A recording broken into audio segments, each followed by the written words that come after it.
നടിയെ ആക്രമിച്ച സംഭവത്തിന് പിന്നിലെ ഗൂഢാലോചനയെക്കുറിച്ചുള്ള അന്വേഷണത്തിന്റെ ഭാഗമായാണ് ദിലീപിനെയും നാദിർഷായെയും ചോദ്യം ചെയ്തതെന്ന് അന്വേഷണ സംഘം.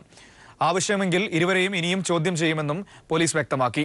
എന്നാൽ മുഖ്യ കേസുമായി ദിലീപിനെ ബന്ധപ്പെടുത്താൻ ഉതകുന്ന തെളിവുകളൊന്നും ഇതുവരെ അന്വേഷണ സംഘത്തിന് ലഭിച്ചിട്ടില്ലെന്നാണ് വിവരം. പൾസറിനെ അറിയില്ലെന്നാണ് ഇന്നലത്തെ ചോദ്യം ചെയ്യലിൽ ദിലീപ് നൽകിയ മൊഴി.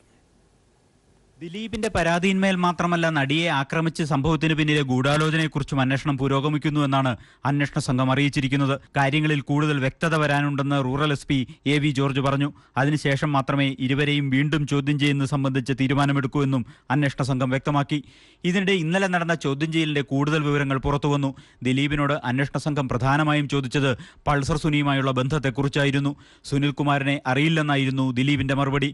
ദിലീപിന്റെ ഷൂട്ടിംഗ് ലൊക്കേഷനിൽ പൾസർ സുനി എത്തിയ വിവരം ചൂണ്ടിക്കാട്ടിയപ്പോൾ അക്കാര്യം തനിക്ക് അറിയില്ലെന്നും തന്റെ ശ്രദ്ധയിൽപ്പെട്ടിട്ടില്ലെന്നും ദിലീപ് വ്യക്തമാക്കി. നടി ആക്രമിക്കപ്പെട്ട വിവരം താൻ അറിഞ്ഞത് സുഹൃത്തിൽ നിന്നാണെന്ന് ദിലീപ് പറഞ്ഞു. ഫോണിൽ ബന്ധപ്പെടാൻ ശ്രമിച്ചെങ്കിലും നടി തയ്യാറായില്ല. നടിയോട് വ്യക്തിവിരോധമില്ല, എന്നാൽ സമീപകാലത്തായി വലിയ സൗഹൃദമുണ്ടായിരുന്നില്ലെന്ന് ദിലീപ് സമ്മതിച്ചു. വ്യക്തിപരമായ ചില കാരണങ്ങളാലാണിത്. ദിലീപും നാദിർഷയും സമീപകാലത്ത് നടത്തിയ സാമ്പത്തിക ഭൂമി ഇടപാടുകൾ സംബന്ധിച്ചും അന്വേഷണ സംഘം ഇരുവരോടും ചോദിച്ചറിഞ്ഞു. മുഖ്യ കേസിൽ ദിലീപിനെ ബന്ധപ്പെടുത്താൻ ഉതകുന്ന തെളിവുകളൊന്നും അന്വേഷണ സംഘത്തിന് ഇതുവരെ ലഭിച്ചിട്ടില്ലെന്നാണ് വിവരം. ഇരുവരുടെയും മൊഴികൾ വിശദമായി പരിശോധിച്ച ശേഷം വൈരുദ്ധ്യമുണ്ടെങ്കിൽ മാത്രമേ അന്വേഷണ സംഘം അടുത്ത ഘട്ടത്തിലേക്ക് കടക്കൂ. News bureau, Kochi.